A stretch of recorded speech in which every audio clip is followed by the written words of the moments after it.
Olá pessoal, tudo bem? Meu nome é Jéssica, eu sou psiquiatra e hoje eu vou apresentar para vocês uma aula de introdução ao transtorno de pânico.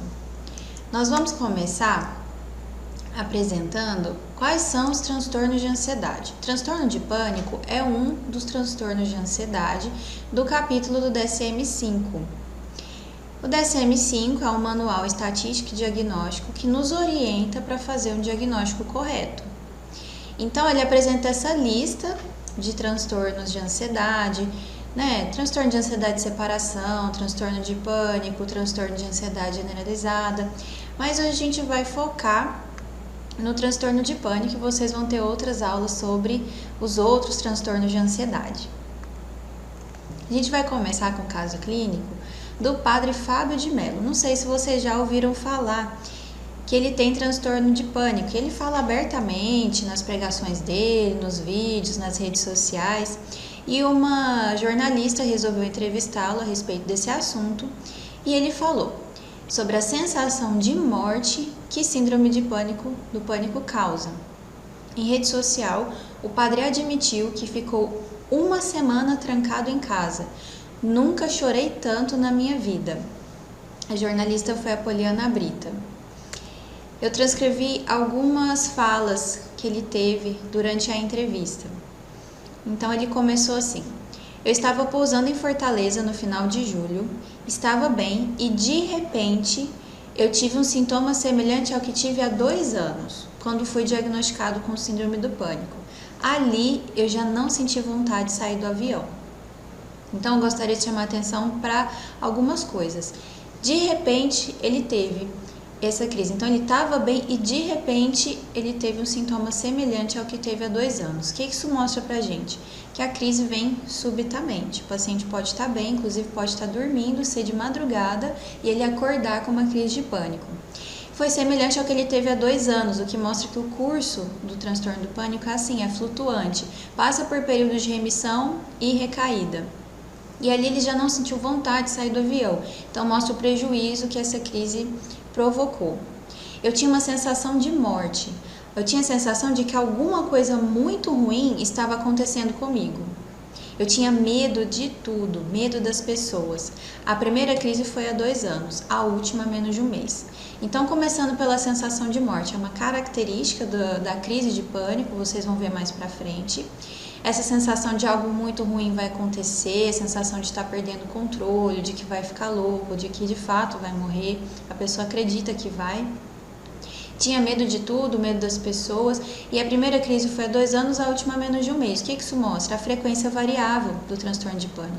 Então a pessoa pode passar meses ou anos sem crise e começar a ter crise diária ou começar a ter crise semanal.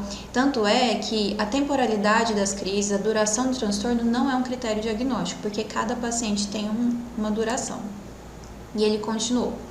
E daí, para sair do avião, mesmo sentado, eu já peguei o medicamento que eu tinha dentro da bolsa, tomei, desci e já entrei dentro do hotel em um estado de desespero e mal-estar.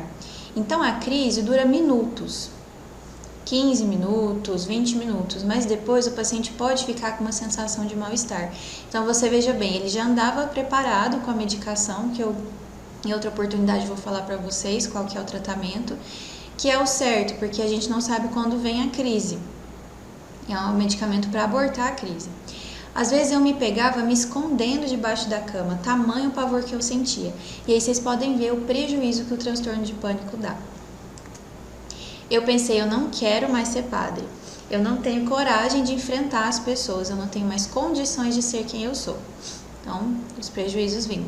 E a repórter perguntou, você tem medo de uma nova crise? Sim, é o medo do medo. A gente acaba virando um escravo do medo. É bem isso que acontece. Vocês vão ver que para fazer o diagnóstico do transtorno de pânico, não é só com crise de pânico. O paciente tem que ter medo de ter novas crises e evitar situações em que elas podem ser desencadeadas. Vamos começar falando da epidemiologia desse transtorno. Tem uma prevalência maior em adultos e adolescentes, de 2 a 3%, menor em crianças e idosos. As crianças, a gente acha que, assim, os pesquisadores acham que é por subdiagnóstico. E os idosos é porque realmente eles estão fora da faixa de incidência, então a prevalência é maior em adulto, jovem e adolescente. Acomete mais mulheres do que homens, cerca de uma proporção de 2 para 1, duas mulheres para um homem, e a idade de incidência é de 20 a 25 anos. Esse transtorno está relacionado com uma maior taxa de ideação suicida e tentativas de suicídio, porque é uma sensação extremamente desesperadora. E vocês vão ver em outro momento dessa aula que existem outros transtornos que andam junto com o transtorno de pânico. E tudo isso vai somando para ter uma alta taxa de tentativa de suicídio. Quando a gente fala em causa do transtorno de pânico, a gente precisa pensar numa complexa interação de múltiplos fatores. Em psiquiatria, geralmente é assim. Nunca é uma causa só. Então, a gente tem os fatores biológicos, já foi comprovado por modelos animais e por estudos em humanos também, que existe uma anormalidade na estrutura e na função do cérebro desses pacientes com transtorno de pânico. Os principais sistemas e regiões envolvidas no transtorno do pânico é o sistema límbico, o córtex pré-frontal e o mesencéfalo. Os neurotransmissores mais envolvidos no transtorno do pânico são a norepinefrina, o sistema GABA e a serotonina. Então, em outro momento, a gente vai voltar nesse assunto porque o tratamento foca esses neurotransmissores, certo? Existem fatores genéticos. Pesquisas perceberam que parentes de primeiro grau de pacientes com transtorno do pânico tinham 4 a 8 vezes mais chance de desenvolver transtorno do pânico. Então, existe sim uma vulnerabilidade genética para desenvolver esse transtorno.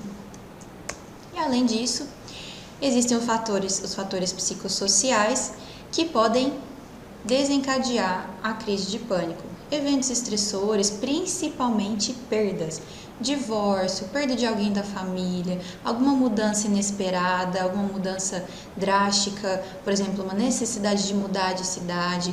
Tudo isso que é muito novo, essa situação nova que envolve perda, pode desencadear um transtorno do pânico em indivíduos vulneráveis. Transtorno do pânico envolve, então, um quadro clínico que o paciente apresenta ataques de pânico inesperados e recorrentes. Lembram do caso do padre Fábio de Mello? Ele estava bem e de repente começou a sentir sintomas da crise de pânico. E eles tendem a ser recorrentes. O pico de ansiedade e de desconforto é atingido em minutos. Então, o paciente estava bem, de repente ele teve uma crise e daqui a pouco essa crise vai passando. Então, a crise não dura horas, dura até 30 minutos. O que é crise de pânico? O que é ataque de pânico? É um medo ou desconforto intenso, mais 4 dos sintomas a seguir. Vocês vão ver que é uma lista muito grande. Então, o quadro clínico dos pacientes é muito heterogêneo, mas no geral, essa ansiedade, o medo e um desconforto intenso é como se a pessoa sentisse toda a ansiedade em um momento só, acompanhado de vários sintomas físicos e cognitivos. Vou mostrar para vocês. Físicos envolvem palpitações, falta de ar, asfixia, dor ou desconforto torácico, abdominal, sudorese, vertigem, tontura, desmaio, calafrio ou onda de calor. O paciente pode sentir as duas coisas ao mesmo tempo. Parestesia, sensação de dormência e formigamento na ponta dos dedos, nos lábios. Tremor, medo de perder o controle ou ficar louco, esse é o sintoma cognitivo. Medo de morrer e a sensação de despersonalização ou desrealização, que é despersonalização é a sensação de estranheza consigo mesma, é como se a pessoa não estivesse no próprio corpo, como se não fosse ela mesma. E desrealização é uma sensação de irrealidade, é uma sensação de estranheza com o mundo do lado de fora. Os ataques de pânico podem acontecer em diversos transtornos. Então, pode existir uma depressão com crises de pânico, pode existir a transtorno de ansiedade generalizada com crise de pânico. Então, para a gente fazer o diagnóstico de transtorno de pânico, além das crises de pânico, o paciente tem que apresentar, depois de pelo menos um ataque, 1 mês de preocupações acerca de novos ataques. Lembra que a repórter perguntou para o padre Fábio de Mello: o senhor tem medo de novas crises? E ele falou: sim, é um medo do medo. Então o paciente fica pensando que pode ter outras crises e se preocupa com aquilo. Ou ele tem que apresentar a esquiva fóbica, que é um comportamento de evitação. Então, por exemplo, ele no caso teve dentro do avião. O que seria uma esquiva fóbica? Ele não viajar mais de avião. Então, se houve esse prejuízo no comportamento do paciente, a gente pode fazer o diagnóstico de transtorno do pânico. Existem crises de pânico que acontecem no contexto de exercício físico, porque o exercício físico provoca uma taquicardia fisiológica. E os pacientes ficam apavorados com essa taquicardia, acham que vai ter uma crise de pânico e só isso já pode desencadear uma crise de pânico. Ou situações desconhecidas também. Para fazer o diagnóstico de transtorno de pânico, esses sintomas todos não podem ser consequência de uso de substância psicoativa, uso de medicações, outras condições médicas e outros transtornos mentais. Porque eles dão sintomas parecidos, a gente não pode fazer o diagnóstico quando tem crises assim claramente relacionadas com hipertireoidismo ou doenças cardiopulmonares como asma, DPOC, e também a gente tem que excluir outros transtornos mentais.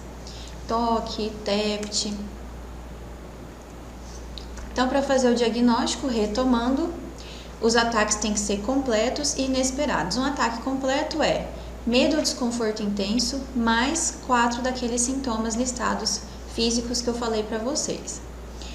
O paciente precisa apresentar preocupações e prejuízo na funcionalidade, no comportamento, que é a esquiva fóbica, e não ser secundário ao uso de substâncias, medicações, transtornos mentais outros e outras condições médicas gerais. Algumas características associadas a este diagnóstico nos ajudam a fazê-lo. Esses pacientes têm uma preocupação em excesso com a própria saúde. São pessoas assim apavoradas com qualquer sintoma. Geralmente, por exemplo, se a pessoa tem uma dor de cabeça, já acha que é um AVC, uma pinta é câncer, é esse tipo de perfil ansioso do paciente. Eles têm uma intolerância aos efeitos colaterais das medicações, eles sentem tudo que está escrito na bula, leem a bula, ficam procurando muito no Google. É bem difícil fazer o tratamento desses pacientes porque a gente começa com doses bem baixinhas, aumenta muito devagar, conversa bastante, explica bastante, faz o que a gente chama de psicoeducação para ver se esses pacientes toleram melhor o tratamento. Isso acontece por causa de uma hipervigilância, eles prestam atenção em demasiado a tudo que eles sentem. Outra coisa que acontece, infelizmente, é o uso excessivo de drogas, principalmente o álcool e medicações, porque é extremamente perturbador ter uma crise de pânico e eles vão atrás de qualquer coisa para melhorar. E o álcool, de fato, naquele momento pode tirar o paciente da crise e diminuir a ansiedade. O problema é depois, quando o álcool é depurado do organismo, pode piorar os sintomas ansiosos. Medicações, pega o clonazepam da vizinho, o alprazolam da sogra e eles se medicam mesmo. As referências que eu usei para essa aula foram essas. Esses livros aí são os livros base para qualquer pessoa que queira aprender psiquiatria. Em outro momento, nós vamos abordar outros aspectos. O desenvolvimento, curso da doença, tratamento, prognóstico, diagnóstico diferencial. A gente vai explorar mais em outra aula. Muito obrigada pela atenção de vocês.